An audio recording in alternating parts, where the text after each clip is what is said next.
Welcome to this edition of Returning to the Garden. The reason we are covering this material is we've discovered something extraordinary, something no human has considered in thousands of years. It's not only that the story of what happened in the Garden of Eden is prophetic and that it is instructive, but also that God, whose name is YAHOWAH, is inviting us back into the garden, and our readmittance is going to occur in less than 8 years from now. In our study of the garden, we learned a number of things that, as I have said, were previously unheralded. Foremost among them is that the fall of man was not created by man. It wasn't a sin that man or woman caused. It was God that in the fall caused the fall of man by his own admission. And we have diagnosed why that was the case. And this is essential because if you want to go back to the garden and avail yourselves of this opportunity, then you need to know what foreclosed on the chance that Adam and Chawah were given and yet failed. And what we have discovered is that YAHOWAH specifically created Adam as a unique man among many other animals and many other humans, and brought him into the garden with a nesalma, which is a form of conscience, different than consciousness. Consciousness is something all animals have. It's a soul. It enables a person to observe and then respond to their environment. It differentiates plants from animals. But a conscience, which is an nesalma, is the ability to reason, to make sound decisions, to differentiate between right and wrong, good and bad, productive and counterproductive.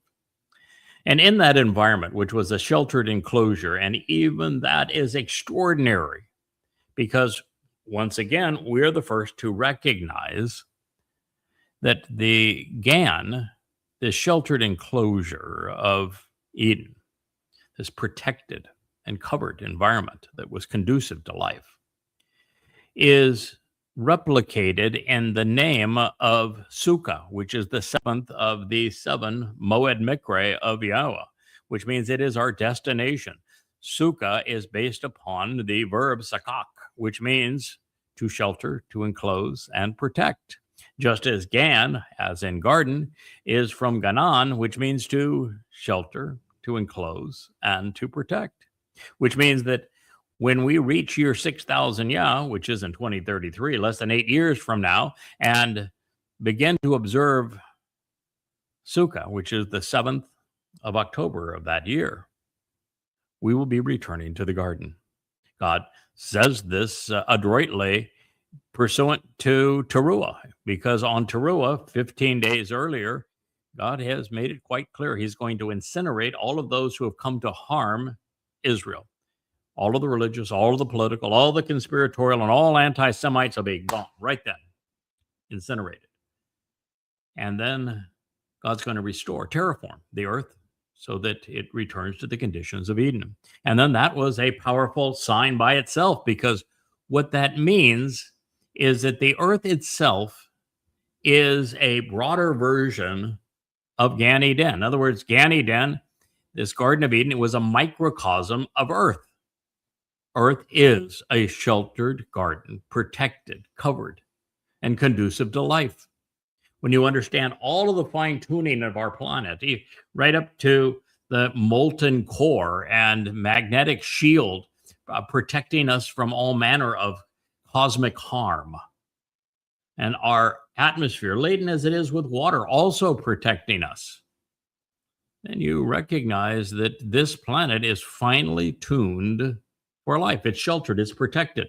And so when YAHOWAH returns the entire earth to the conditions that we're experiencing in Eden, it will be an extraordinary opportunity. And it will take place on Sukkah, the 7th of October in 2033. Now, that wasn't the end of it. What we realized that God specifically said of Adam that he had been conceived to be observant and engaged. God wanted him to abide, to contribute, to be a collaborator, to work in the garden, to make life better for himself and for the environment that he was in. Adam did not.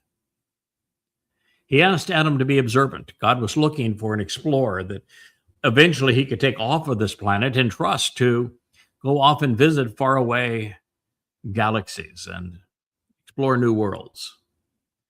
But there's no indication that Adam was the least bit observant. He talked to Adam and expected him to listen and then to respond appropriately, but he did not. And he had hoped that the man could earn his trust so that when we do leave this planet and have this grand opportunity to explore the universe, God knows that if he provides instructions, we'll listen so that we don't do irreparable harm to ourselves and others or to his creation. Adam failed on all accounts. And in a protective enclosure, there was no chance that it was going to improve. And quite frankly, Yahweh was bored. There was no reason to continue the relationship, and he booted Adam and Chawah out of the garden.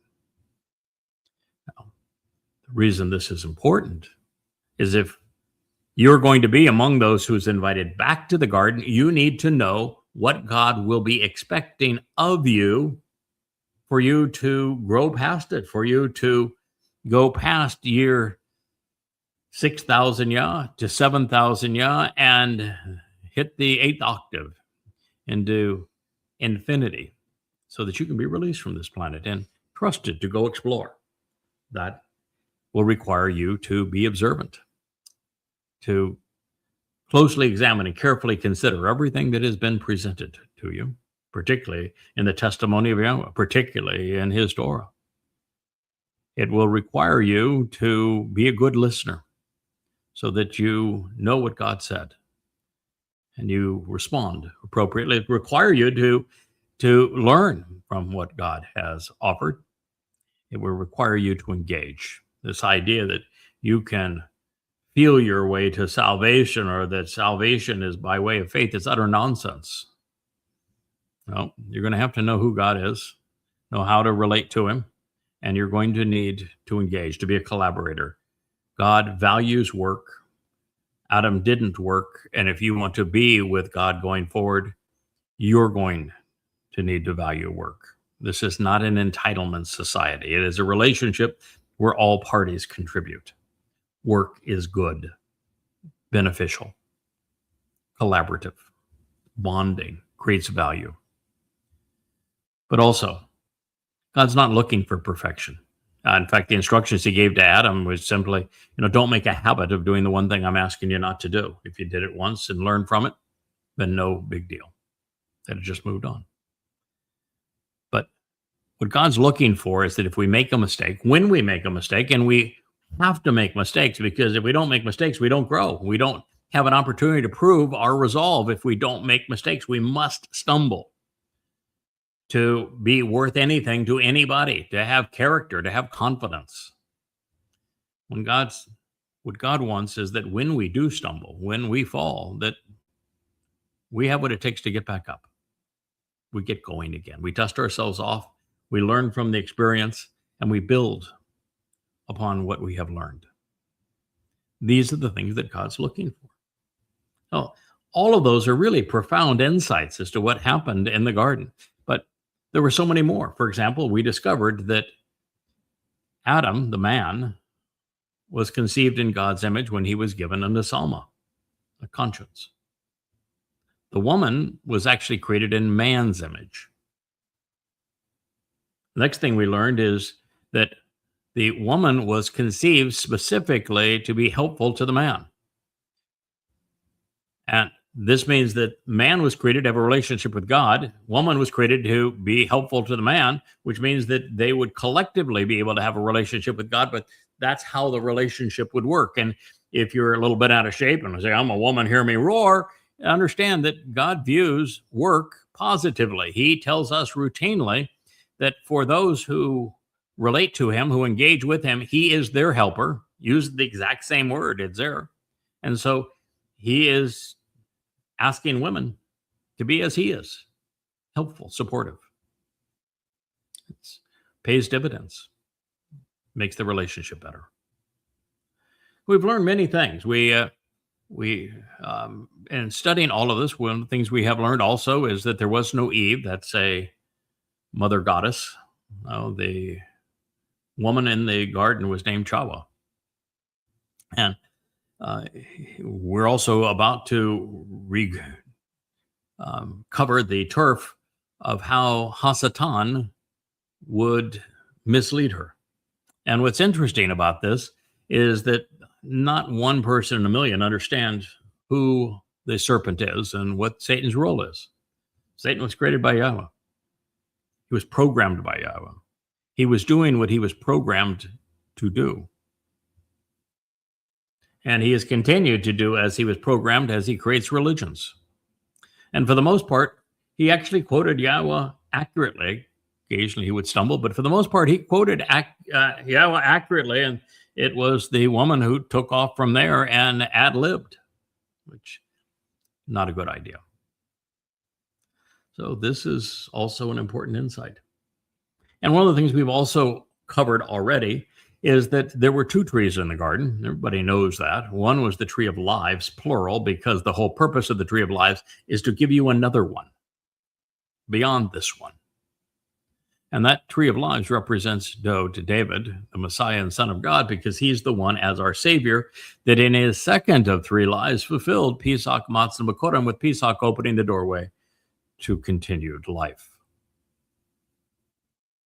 The other tree is the EtzDayath. It is the tree of knowledge. And when we compare what God had to say about the tree of knowledge, the EtzDayath, to God's instruction through Isaiah in the 11th chapter regarding the choder, who is a stem that is sheresh, rooted, and a netzir, observant branch. You get the metaphors here? That he, in addition, be given the spirit of Yahweh, the spirit of Chokmah, intelligence, the spirit of Binah, understanding, that he is given the spirit of Etzah, which means that he's a tree, providing counsel on the entirety of the picture that God has painted for us. And that also, in addition to having the spirit of Gabora, of confidence and ability, he's being given the spirit of Dayath, which means he's the EtzDayath, which means the choder of Isaiah 11, which is the most interesting prophetic figure written about by a long shot. I mean, the choder is hugely more interesting and influential in terms of prophecy than is the Messiah. There really isn't a messianic prophecy that says there's going to be a Messiah that's going to arrive and that he's going to appear in the last days. No, the only one is the one that the Messiah himself gives, Dowd as Gabriel, the confident and courageous man of God, in 555 BCE, when he gave the exact dates that he, as the Messiah, would be cut off, but not for himself, to fulfill Chag Matzah. But the big end time prophecy that has the most bang for it is that of the choder, which is significant because the choder is the one person in all of human history that's given the seven spirits of Yahweh. And that everything said about the choder paints him as the tree of knowledge. He's not a messianic figure, as so many have wrongly assumed, but in fact, he is the tree of knowledge. So we also deduced this realization as well. So let's continue and learn what we may from the garden experience so that we're prepared for our return in less than 8 years from now. It says the spellbinding serpent, Waha Nakash. So then the sorceress snake, this venomous viper, this poisonous cold-blooded reptile.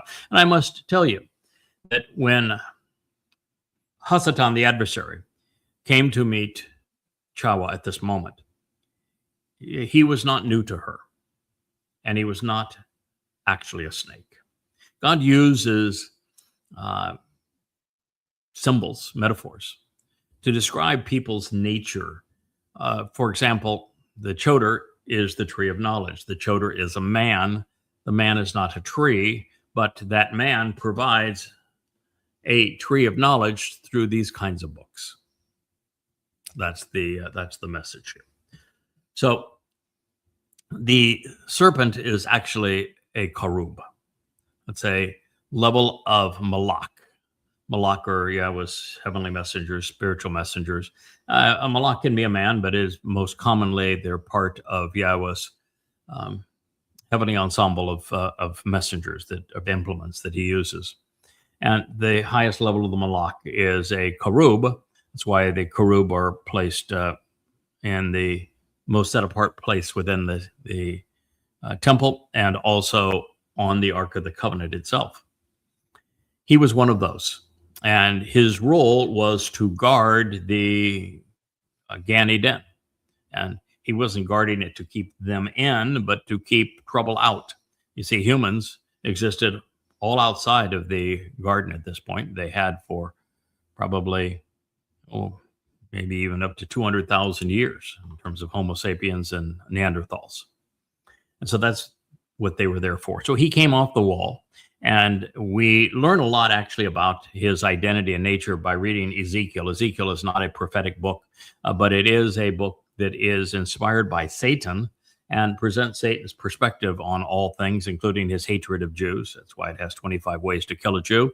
His rape of Jewish women. There's 2 rape scenes in it. It's vicious. The presentation of the Lord in Ezekiel is astrological, is Babylonian. And his ultimate agenda through the Coppercon, this measure man who is Donald Trump, is to build this grand edifice that paves over all of Jerusalem in his temple with naming rights. And yes, you heard that correct. The Satan's incarnate during the last days is Donald Trump. And he's presented as the Coppercon in the latter part of Ezekiel. And when we read all of this, we find that, in fact, Satan inspired it such that he tells us his perspective of what happened in the garden, and he is none too pleased. He thinks that he was treated wrongly. He was doing what he was supposed to do. He was beautiful, and he got a raw deal, is how he presents himself in Ezekiel. So that's who the character is. The spellbinding serpent, as we read Nakash, was at the time cunning and clever. It was written in the Call Perfect, which I'm quite pleased with, because that means that the cunning and clever nature of Hasatan at this point was cunning and clever, shrewd, subtle, while appearing sensible, crafty, obscuring, elusive, ambiguous with his counsel, highly skilled at being mischievous, abusive and treacherous as well, elusive in counsel and ambiguous when obscuring the truth. And it says more so are from Mem, any other life form relative to the open way that Yahweh as God had deployed. Ashah had conceived and created, had enabled and engaged. The fact that both of those verbs are written in the perfect means that there was a period of time where Satan was that more shrewd than anyone else. That is not the case now. If you look at Christianity, it was clever, but so many logical fallacies in it. So much of it is just so easily disproven that when Satan inspired Paul, demon-possessed Paul, he was slipping. And by the time he got to Muhammad, it was just an abortion. Islam is the worst religion ever conceived. Allah spends all of his time in hell. It's obvious, and by the time you get to Islam, that Allah is Satan, and that Muhammad was the worst of men. So he has certainly slipped. The Quran's the worst book ever written. But at this moment, he was certainly shrewder than any other creature. Now, it's also important to recognize that as God, he had deployed. This means that Hasatan, the serpent, was working for Yahweh. Yahweh created him.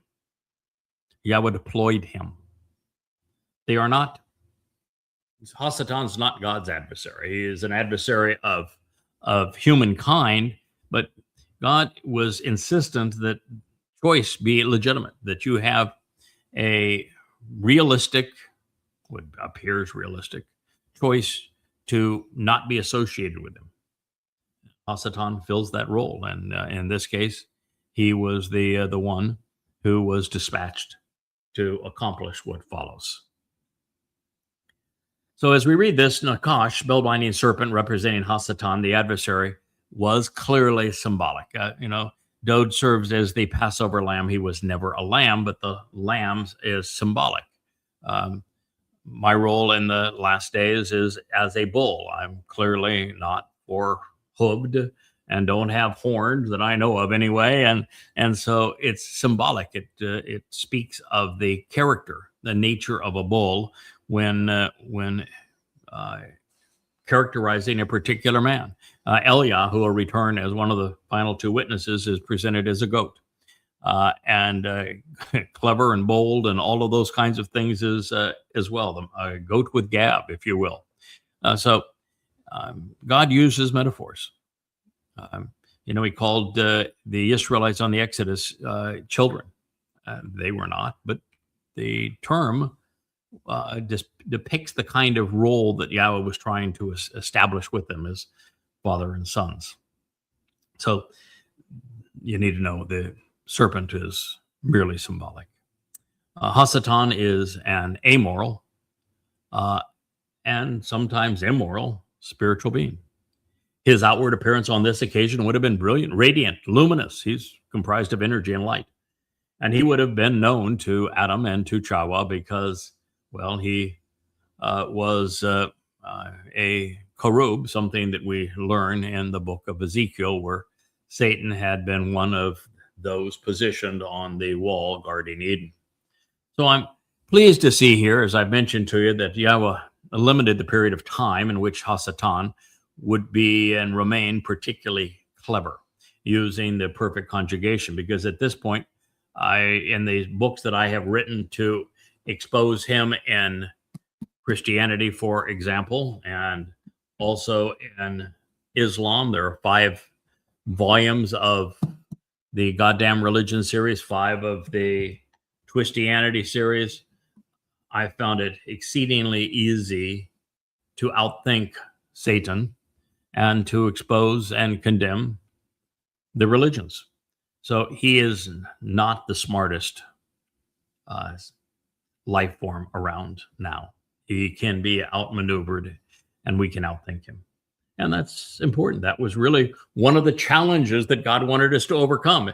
If, he creates a being that can mislead and we are easily misled, then that's not good in terms of God being able to trust us. Again, we have to have challenges. We have to meet those challenges. We have to overcome them. Hasatan provides that. And now I think it's exceedingly easy to outthink him. But to do that, of course, you have to think. And that is something that the religious don't do. Jesus Christ is modeled after Hasatan. So is Allah. So is Hashem. These are gods men have made. And the advocates for those religions were all demon possessed, mostly by their own admission. Paul admitted that he was satanically possessed, and so did Muhammad. So you just need to know that's his status at this point. And that I should also tell you that Satan has a type.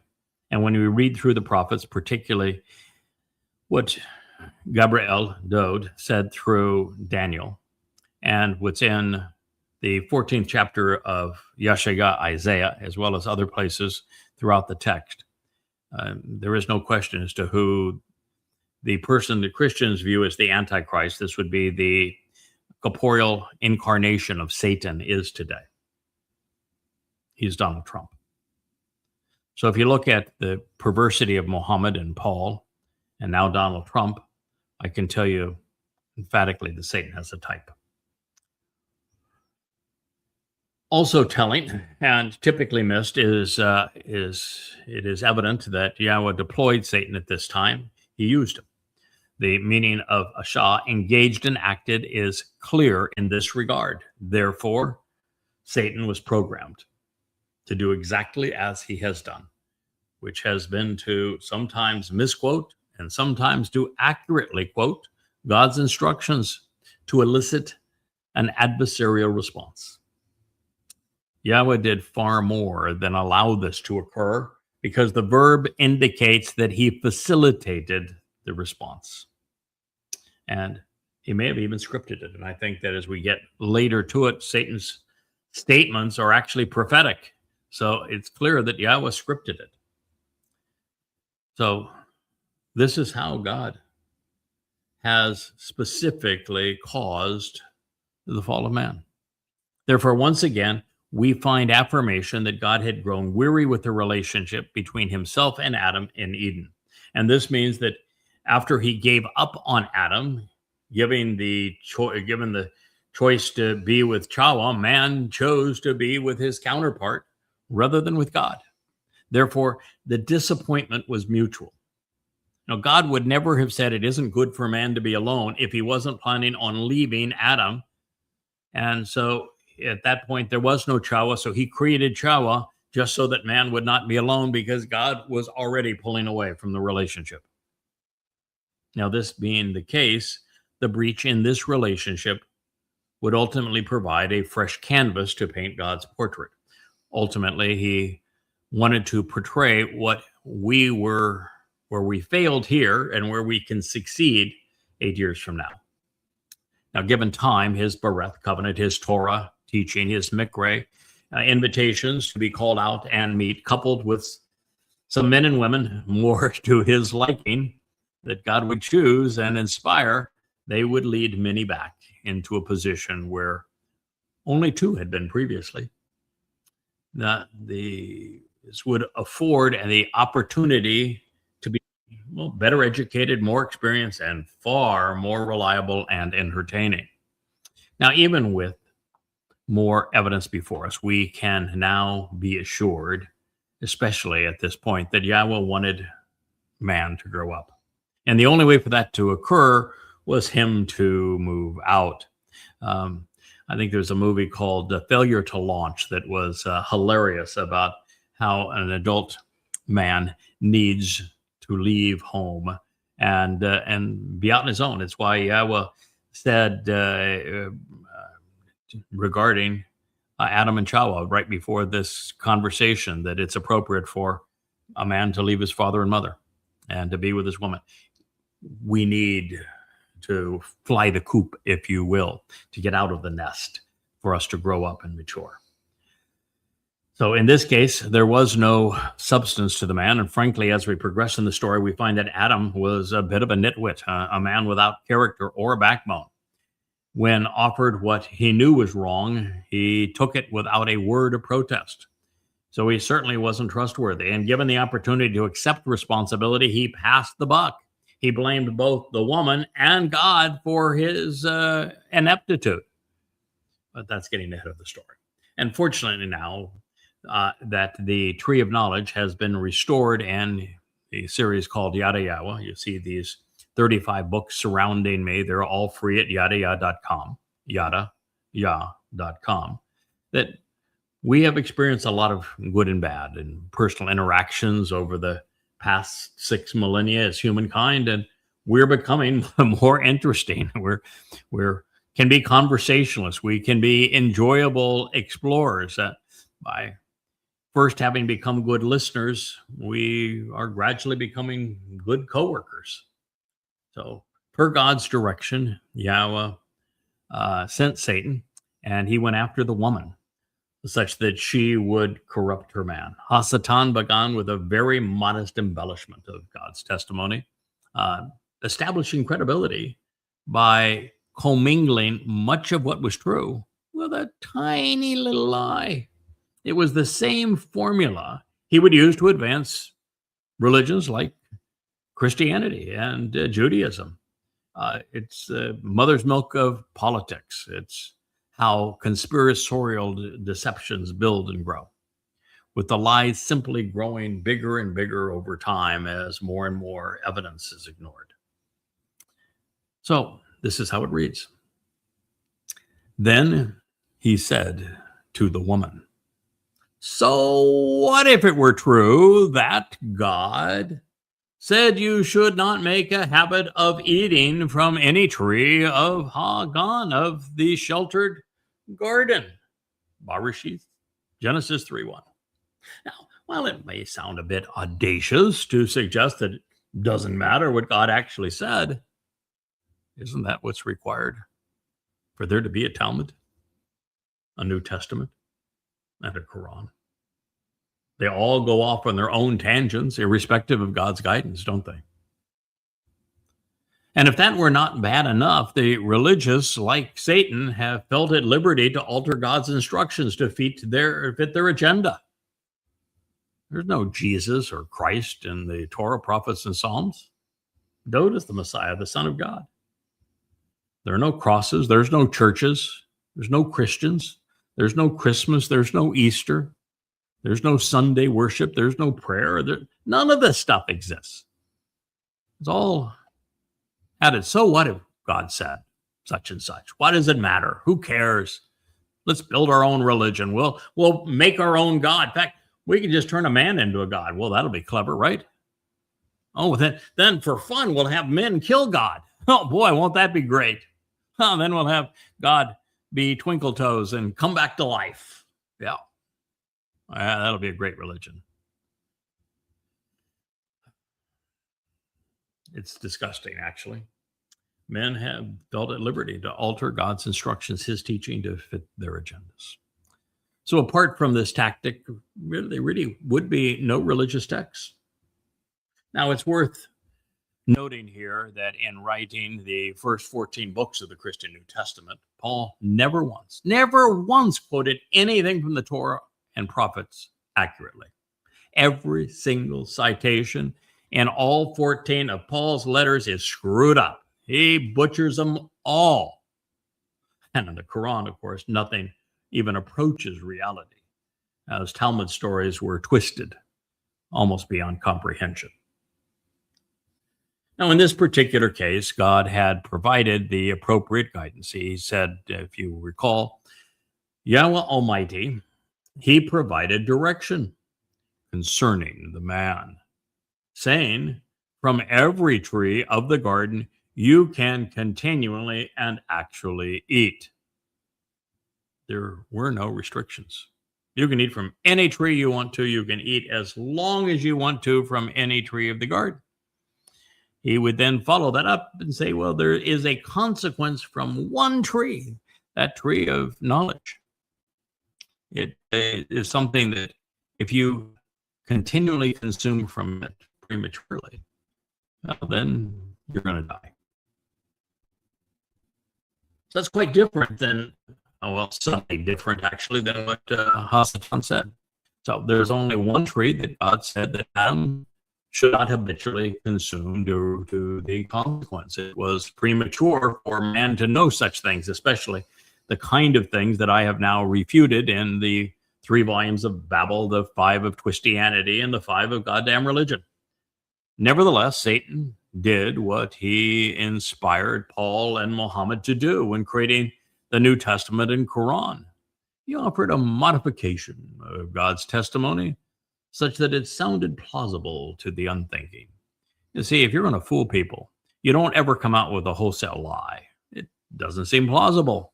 You can't pass a counterfeit bill if it's written, printed in pink and has an Easter bunny on it. You've got to make it look like the real thing. Just a few strokes that are not quite right. And yet, it's a fraud. Now, keep in mind, there were no restrictions placed on Adam. He could eat whatever he saw fit. There were no constraints, just beneficial results and, one negative consequence. And all of the options before him. And this was not an, if you make one mistake, I'm going to kill you scenario. No. A call eating was spoken in the imperfect which denotes ongoing and habitual behavior. This was parental device, not a Lord's command. Well, nevertheless, Chawah, which means to speak one's mind, she took the bait. Yeah, Chawah does not mean life giver. Chaya would be life giver, but Chawah means to tell us what you really think. The woman said, she is now being Chawah, the woman said to this tempting and toxic creature, Hanakash, from the fruit of the tree of the garden we can eat, but from the tree of Ha-Etz, the tree which for the benefit of the relationships in the center of Ha-Gan, the sheltered garden, God said you should not actually make a habit of eating from him. In addition, you should not make contact with it. You should not strike it, lest you will die. No, that's not what God said, actually. The woman went way off on a tangent here. And actually, the tree that was depicted in the center of the garden, that was the tree of lives. God didn't actually say exactly where the location was. It's inferred that it would be near the tree of lives, but the tree of knowledge wasn't co-located. And she didn't mention the name of the tree, which was the tree of knowledge. That's interesting by itself. And God did say you can eat from any tree of the garden. And there was not a but in it. And he did say that if you make a habit of actually eating from the tree of knowledge, that there will come a day when you will die. He said nothing about you should not make contact with it or that you should not strike him. Now, I long suspected that there were many reasons that all of the fuss and focus has been on EtzDayath, the tree of knowledge, rather than the tree of lives, since they were in harmony with Yahweh's instructions prior to Chawah's decision to elevate her status in a manner consistent with, or inconsistent, I should say, with God's guidance. The tree of lives really was of no interest to them because they were already living without concern of dying. It wouldn't be until they were estranged from the garden that we would need access to the knowledge of right and wrong to locate the tree of lives and know how to capitalize upon its fruit to resolve the consequence of our impending deaths. Therefore, what has become essential was then only a tempting curiosity. In their present state, they would gain nothing but aggravation to be acquainted with all of the ways to irritate God and disassociate from him, the knowledge of that which is malignant and wrong and malicious and bad. But a time would come when it would be essential to recognize that which was separating us from Yahweh so that we could identify the problem, so that we could understand what was wrong with religion and avoid it, so that we could actually return to God. Now, also worth emphasizing, there was a direct and irrefutable correlation between Dowd and the Tree of Lives as a result of Dowd opening the door to life on Passover. Similarly, Yada's YadaYahowah series, it has become the Tree of Knowledge, just as foretold through the Choder, directing a lost world back to Father and Son, to the Baresyth covenant and the Mikre invitations to meet with God. This is yet another affirmation of the roles of the greater and lesser luminaries that were presented during the creation account in the opening chapter of the Torah in Baresyth chapter 1, both serving as signs of the Mow'ed, the restoring witnesses to the eternal testimony. And in this case, Satan and Chawah wanted to preempt the process by prematurely possessing the power of that knowledge. Now, as noted previously, there is no indication that Chawah had ever engaged in a conversation with God or received any instruction from him. And yet, she is shown misrepresenting what the man had told her regarding Yahweh's guidance. This is the first indication of why Yahweh infused his second statement on avoiding the promotion of false gods and goddesses with Lo Chawah. Lo Chawah is in the midst of the second statement that God etched in stone, negating what Chawah was doing here. So Chawah was about to make her preference known, and her preferences were not good. And by the way, when Etz becomes Etzah in regard to the choder, the knowledge that the choder receives and conveys through his Dayath as Etzah is on the complete picture that God is portraying. Oh, it wouldn't be until such time as we knew that our experience in the garden would lead us back into the garden and tell us how to clean up our act so that we were interesting to God in our return to the garden, that the Etzah could grow beyond an Etz in his delivery of this information. So Etzah literally defines the totality of this picture, framing it, showing it all to you from the proper perspective, as we're doing now, as has never been done before. So they were premature by 6,000 years.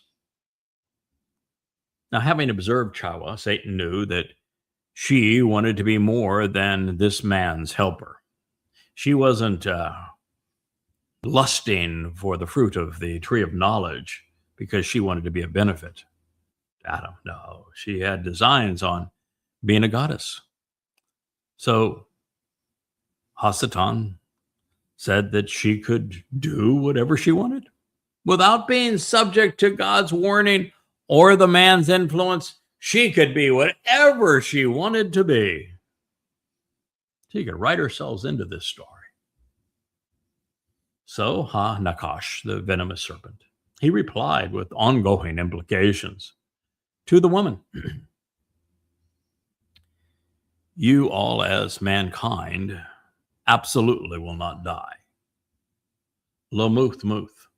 You representing humankind, the you here was written in the masculine plural, will not actually come to embody death.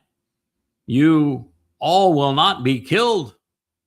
Call infinitive, where the negation of the graphic and genuine depiction of dying over time, and the call imperfect paragogic nung, second person masculine plural, depicts the ongoing implications of death. So Satan was clever here. Neither the man nor the woman would die on this day. No, he told the truth in that regard. Nor would all mankind die on any day. So what he said was actually true.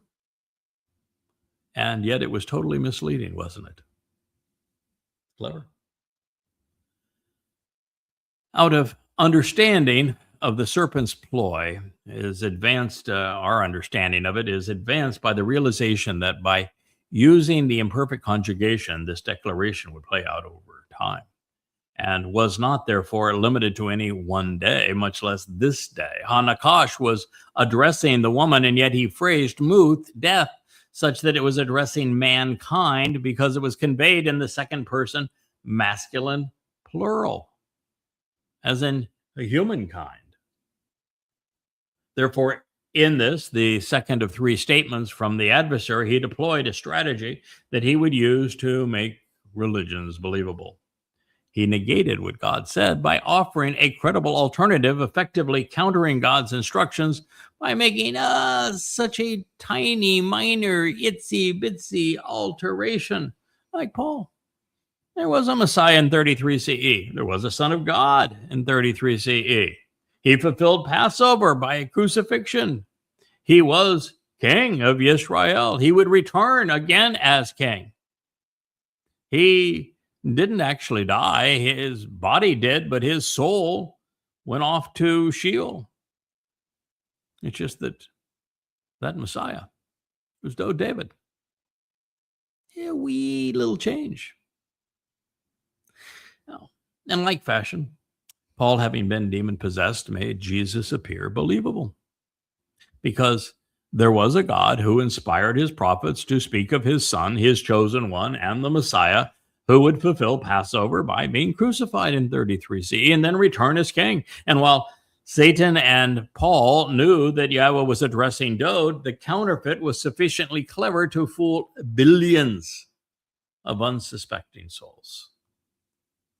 Now, as for believing that they will never die, this mantra proclaimed by Hasatan here is proclaimed also by the religious. Oh, we're not going to die. So-and-so is up in heaven smiling down on us. No, they're not. They're dead. They believe and overtly protest that they can do whatever they want and they're without consequence. Don't you dare tell us what's going to happen to us. Like I warned many of those who have gone off and gone astray, that their perversions of Yahweh's name and testimony, many of these try to play off of my name, they will hashtag my name and then insult me, will result ultimately in their demise. And they scream, no one has the right to tell us that we're going to die. And yet, according to Yahweh, estrangement and death happens to be the most favorable option that is left to them. No matter how jaundiced the agenda, no matter how self-aggrandizing or embittered the motives, cultists and the religious, they believe their lies. I'm confident that Trump actually believes some of what he says. He's a confabulator. Now, knowing that she craved more, to write herself into the story, to be a star, to be a goddess, this is how Satan pushed Chawah's buttons. He would do the same for others. Because surely, by contrast, God, he is fully cognizant and totally familiar with Yada, knowing that instead, truthfully, during the day of a call of active consumption by you as mankind from it, and as a result of him, then your eyes and perceptions, especially the vision of men, they will be opened and perceive such that they will be able to comprehend and then decide. Then you will actually be at that time suitably similar and comparable to God, knowing and observing Yada, and therefore familiar with and comprehending good, that which is beneficial, productive, pleasing, and correct, and bad, that which is wrong, disappointing, and detrimental, hurtful, malicious, distressing, even troubling. Baresyth, Genesis 3:5. That was all it took. And she bet. In her mind, she would be like God. And even more, she could state her case by devouring Yada and claim that, that tree would give her the same abilities to know. Think it's any wonder that this series is called YadaYahowah? She would Chawah. She would determine and declare, openly revealing what she believed was beneficial and pleasing. And she would decide what was preposterous and distressing as well. And she would Chawah, promote her position for all to hear, or so she believed. Therefore, lo Chawah, with the name negated as a verb, means don't pretend that you speak for God, or that you're at liberty to reinterpret his instructions.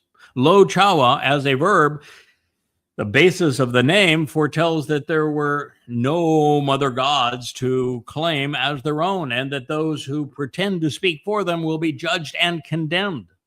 Lo Chawah plainly states, do not pretend to Yada to know, or to speak over Yada, and do not contravene or convolute what Yada represents either, not as the Chodar, not as the tree of knowledge.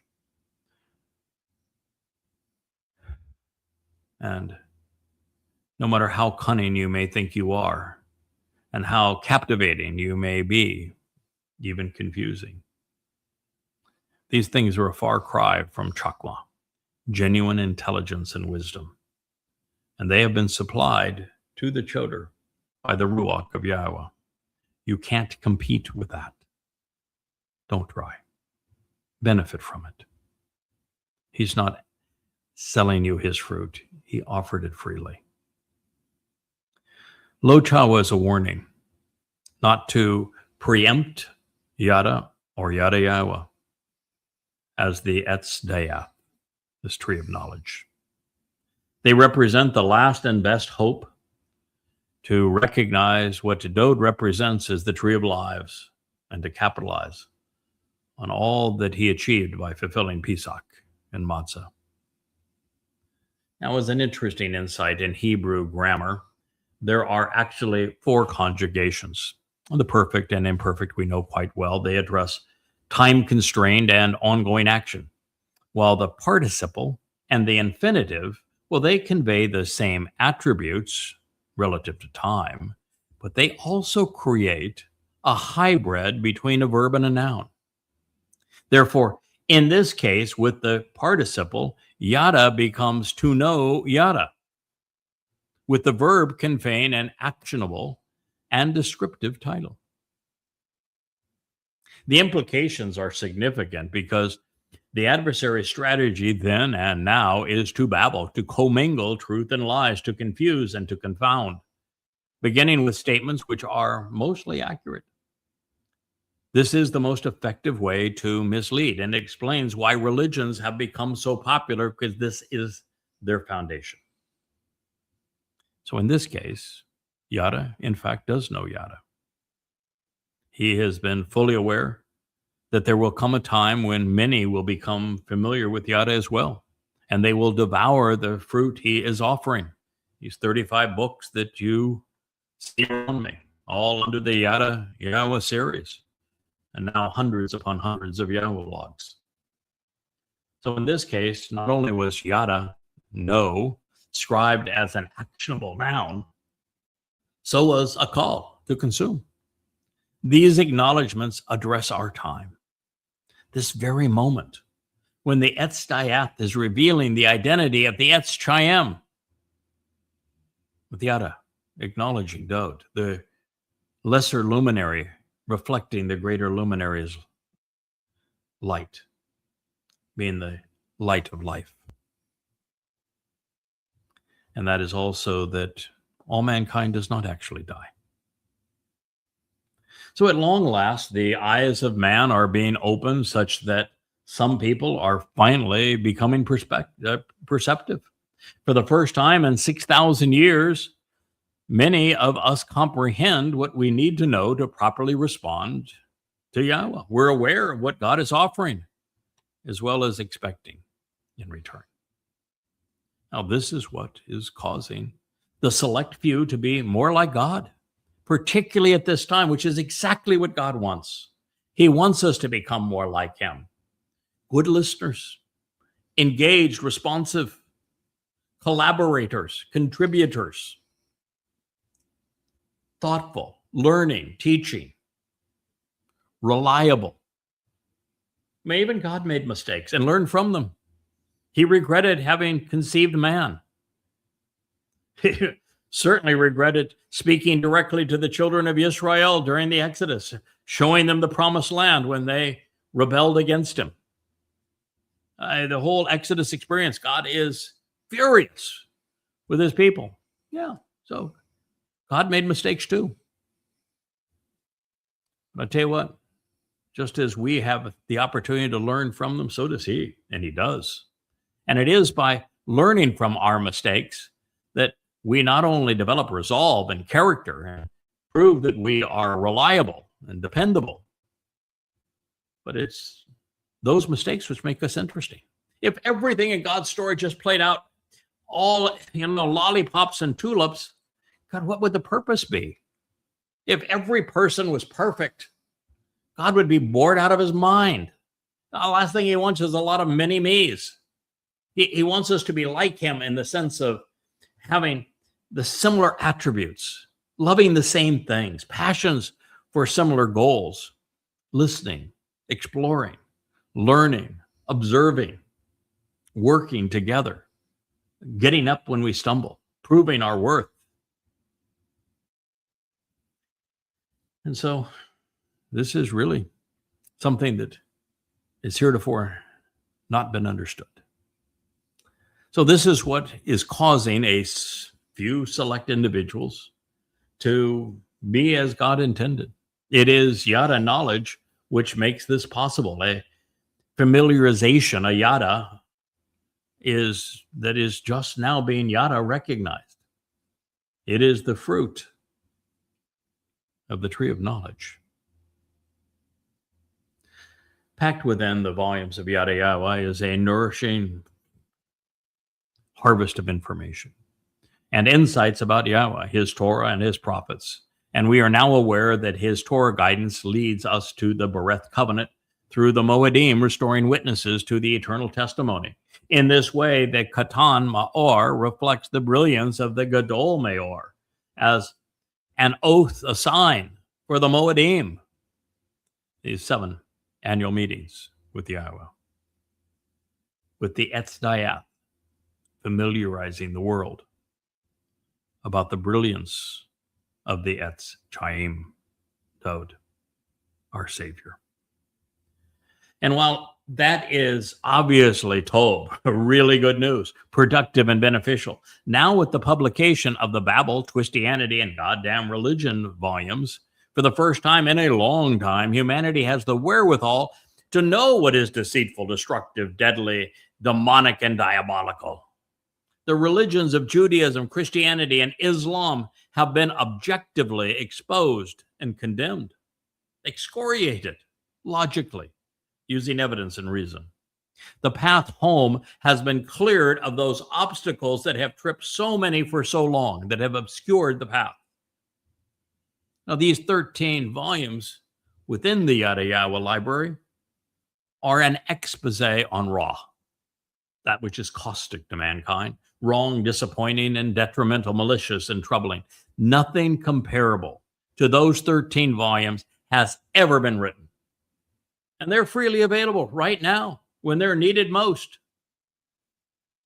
Now, as we evaluate this discussion, it is apparent that Yahweh scripted it, which is his prerogative, of course, since Malach are spiritual messengers, and he created and programmed Hasatan for this purpose. And now it is obvious that God wanted Adam and Chawah out of the garden. Scripting the narration like this was not only the best way to achieve that result, by doing so, Yahweh could infuse the narrative with prophecy, which is precisely what he has done, making it brilliant. And right at the perfect time for us to capitalize upon it. Now, to achieve this telescoping of time, if you will, from 6,000 years ago to today, Yada was spoken in the participle, such that Yada would appear at a point in time in the distant future, while a call, consume, was stated in the infinitive because the fruit he would be providing would be nourishing to those who devour it for a very long time, prior to, during, and even after mankind's return to the garden.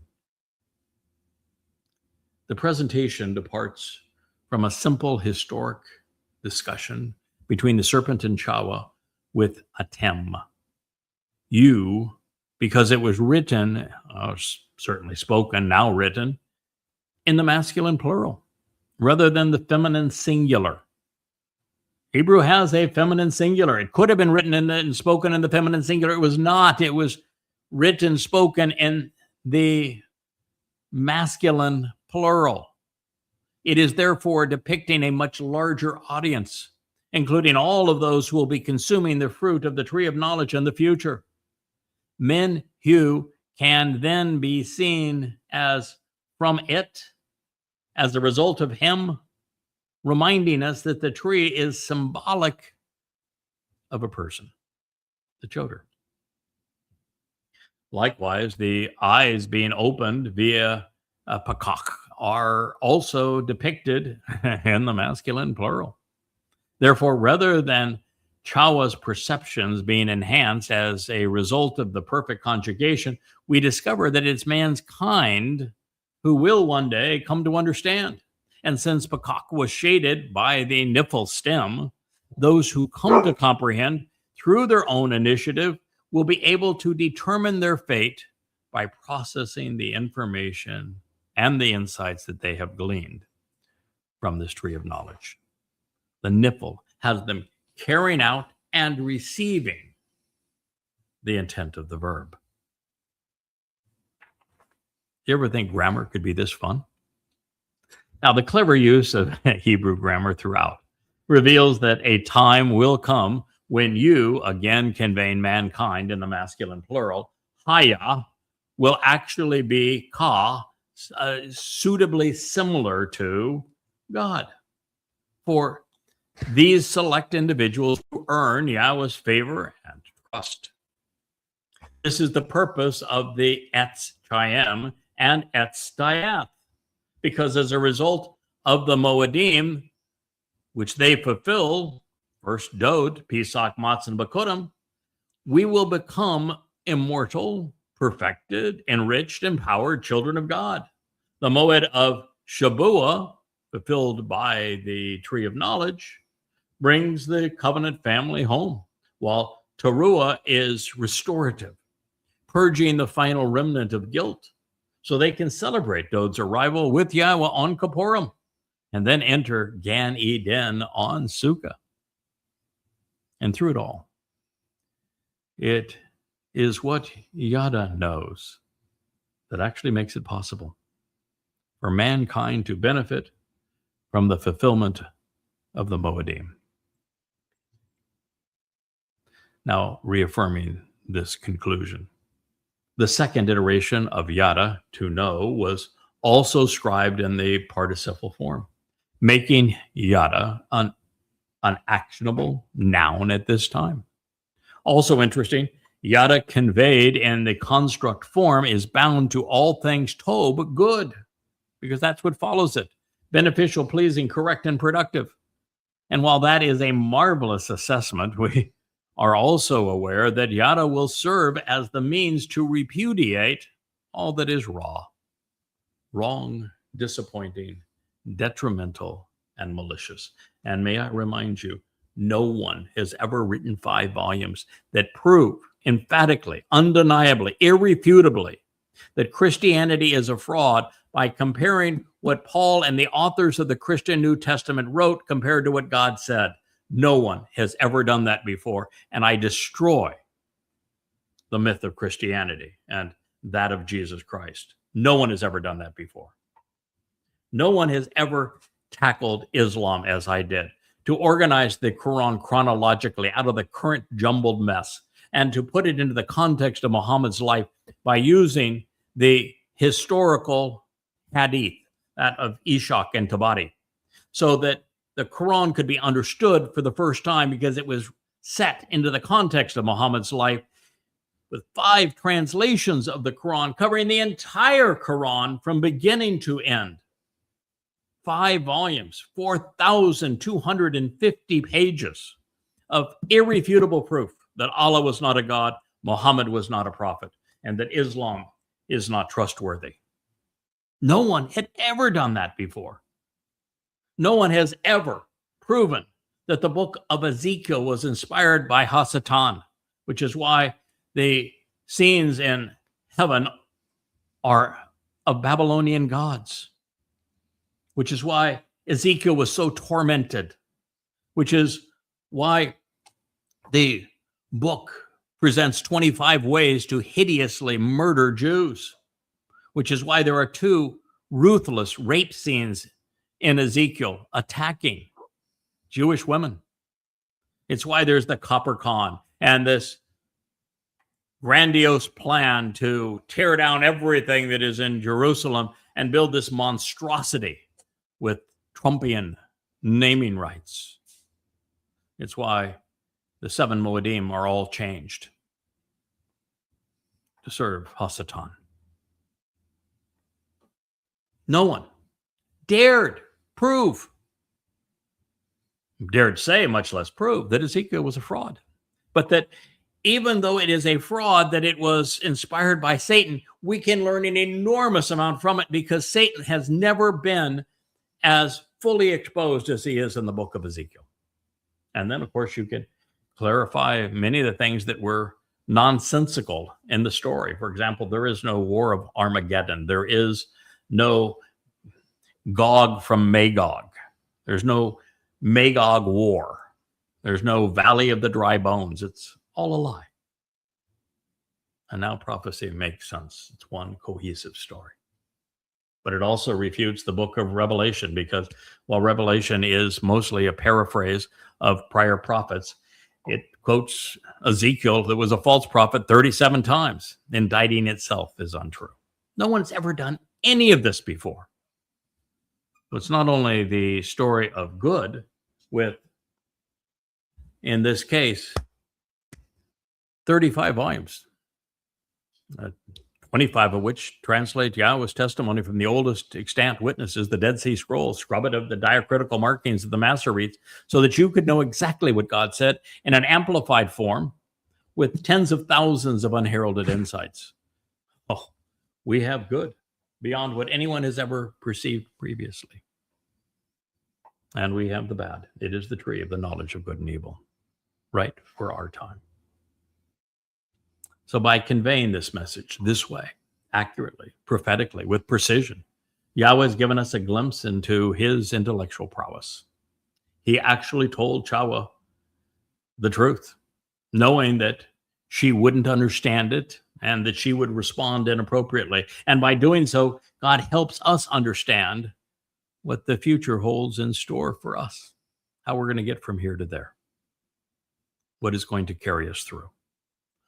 And all it would take to figure this out was the allocation of the very Ruach spirit of Yahweh, in addition to the Ruach providing Chokmah, intelligence, Binah, understanding, Etzah, complete comprehension and counsel, as that tree, of Gabor, of character and conviction, and of Yara, respect and admiration. Of course, in addition to Dayath, the very tree of knowledge. But even then, it would take this man 24 years of diligent study before he would pass this test and perceive the clues that we're discussing right now. Beyond speaking to us and laying out the future in the past, writing future history, if you will, Yahweh also had Satan press Chawah's buttons, playing into her delusions of grandeur. God presented all of this for us on this occasion, knowing that when prompted, we'd find it and we'd learn from it. And so we have, and so are you. And for our comprehension to progress at this accelerated pace, it was time to support Yada with better, more mature, devoted, and rational individuals as we move from editing a library of books to coalescing comprehension and communication in real time with this, the YAHOWAH vlog. The message is now being delivered in a manner most suitable for this moment, in the immediate proximity of the fulfillment of the final Mowed Mikra, Shabuah, Teruah, Kapurim, and Sukkah. So unable to process what she had been told, Chawah gave a curious glance towards the tree of knowledge, just peeking at something she coveted. And with no actual enticement, she jumped at the chance to take what did not belong to her. Then the woman looked and she saw that indeed the tree was beautiful and pleasing as a source of food to consume, and that indeed it was visually appealing and desirable, even eliciting cravings. So she coveted the tree, to impart insights and inspire success and to convey understanding. Oh, she would be wise, huh? Therefore, she grasped hold and she seized from the fruit, and she ate. And she also gave it to her man. Ish, not Adam this time. He was in a relationship with her. And then he ate, he imbibed and consumed on an ongoing basis. Call imperfect. Baresyth 3:6. It was as if learned nothing. He showed absolutely no appreciation for what Yahweh had shared with him. He had more to eat than could be imagined. And yet, without hesitation or a second thought, he took the one thing God had advised him against. As a companion, as a friend, even as a son, he was useless. He had the intelligence of a fish swimming in the bowl and the depth of character to match. And quite frankly, Chawah didn't actually entice him. She simply handed him something off the tree of knowledge, and he devoured it as if he had never known God. He demonstrated emphatically that he could not be trusted. By ascribing the imperfect conjugation to ra'ah, she perceived, we know that the woman her craving actually commenced in advance of this meeting. It had been ongoing. And clearly, she coveted the EtzDayath, this tree of knowledge. It reads, so their eyes were able to see. Then they, and it reads here, as men, they recognized, as a result, their nakedness and their exposure as they became clever and shrewd. YAHOWAH, their craftiness and cleverness had bared all, such that they were subtle and elusive, without, however, adequate protection. The protection of the garden was no longer theirs. Then they lay hold of an ascending shoot or a twig, an elah, a rising stem, an uplifted sucker, singular. It's from Allah, to rise. A fig, for a more opportune occasion of, well, it's ina, of copulation, and from anah, to meet. Then they were prepared, acting, engaging, and doing for themselves, well, a chagara, a belt, a sash. It's from chag. They were celebrating. They were having a party. Yeah, when you get really to the root of these words, they don't actually say what we've been led to believe. They had obviously exposed themselves. Isn't that the truth? And they had shown that they were millennia away from acquiring the knowledge needed to return to God. Clearly, they were nowhere near what Yada would eventually become. I've devoted 24 years to this already, 100,000 hours. 10, 12, 14 hours a day, 6, 7 days a week for a score and 4 years. That is what it's taken to develop the knowledge that I presently possess and that I'm sharing with you. They were nowhere near that with a few bites. Plus, Yada, who is spoken of here in this text, he's the choder. He's the stem off the tree of knowledge. But the best that these two could do by comparison was some grass, some sticks. And even that may be too favorable an interpretation as we actually analyze these words. Now, while I recognize that tafar is typically rendered, they sewed it together. They had neither thread nor needles. So that didn't happen. They had shown no previous ingenuity, and neither stems nor twigs can be stitched. Use only this once in an inspired text. It also appears in Job and Ecclesiastes as well as Ezekiel, but neither of those were inspired by God. Tafar is related to tapash, which is quite common, and it means to take hold of and to handle. To take hold of and to handle. So what were they grasping and handling, you might ask. Well, as for Allah, since it is scribed identically to Allah, to rise, it is likely addressing an ascending shoot, an elevated sucker, or a rising stem. That would make this either a joke or an indication that they were more carnal than they were cerebral at this moment. You can choose. And the possibility certainly exists because ta'ina also conveys sexual drive and copulation, giving new meaning to the sucker that was rising at this time.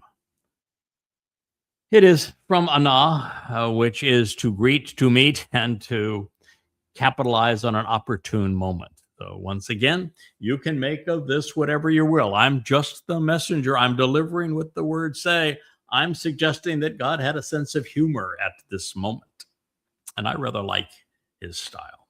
But if we were able to be literal with this phrasing, it actually reads, then they lay hold of the rising sucker and copulated at the opportunity, celebrating. Moreover, there is no indication that the conclusion helps because Chagorath as a small belt / or girdle is from Chog, which means they were having a party. So there you are. Now, I'm going to read this next statement, and we're going to conclude this program at this point. We're an hour and 15 minutes into our show time, a little longer than would be perfect at this point. But it's going to be a big springboard into what happens, because now we're going to go into the penalty phase. It reads, then with ongoing implications over time, they actually heard that which pertains to the cold voice of Yahweh Almighty, as he independently and now on his own initiative, unaffected by any other influences, was traveling about, pursuant to Hagan, the enclosed and sheltered garden, concerning the Ruach, spirit of the day. Therefore the man, Adam, and his woman withdrew as he moved away by himself, no longer assisted, influenced, or helped by anyone from the presence of Yahweh, Almighty God, in the midst of Hagan, the sheltered gardens EtzChaym. Baresyth 3:8. I'll just summarize some of these indications as a teaser for you. It began by saying that based upon what had transpired, there would be ongoing implications over time. 6,000 years of implications, plus the 1,000 years now in our return to the garden, plus the 8th octave as we go off and explore the universe. And it says they actually heard. Shema means to hear, to listen, to that which pertains to the the voice of Yahweh. It's not the sound of Yahweh. It's not the noise of Yahweh. Yahweh doesn't have little feet that he was walking in the garden. All of God will not fit on our planet, much less in a garden, much less in a human body. God was providing his voice on this occasion. They heard what pertains to the voice, the cold voice of Yahweh Almighty. And at this point, Yahweh was independent of them. So he was on his own initiative. He was unaffected by any other influences as he was traveling about. Relationship was over. And of course, it was also over pursuant to the microcosm of Hagan, the enclosed and sheltered garden. It would be no more. It would literally disappear. And it would stay gone until that microcosm is fleshed out and the entire earth is terraformed back into the sheltered garden condition. And all of this was concerning the Ruach, spirit of the day. Why? Well, because there would be a cold voice of God infused with the Ruach spirit of this day. Therefore, the man, Adam, and his woman withdrew. And it was he, the man, who moved away, doing this by himself. He even stepped away from Chawah. He moved away by himself. He was no longer assisted, no longer influenced, no longer helped by anyone, which means that Chawah wasn't fulfilling her design parameters, which were to help him. He retreated by himself. It's the Hitpael, imperfect, third person, masculine, singular. From the presence of Yahweh, Almighty God. In the midst of Hagan, the sheltered gardens, Etz tree. He was sitting in the damn tree. He was just chomping away. This idea that he had a bite of an apple is nonsense. He was in the midst of the tree trying to gobble down whatever he could before, well, the consequence bit him. And so you have some insights here that are very different than what you may have previously perceived. And, well, that's a lot to unpack. I can't wait to share with you what God has to say about each of these individuals and what they would endure, because it is prophetic of precisely what God wants you to know right now today. Although I'm going to tell you right then tomorrow. Thank you for listening.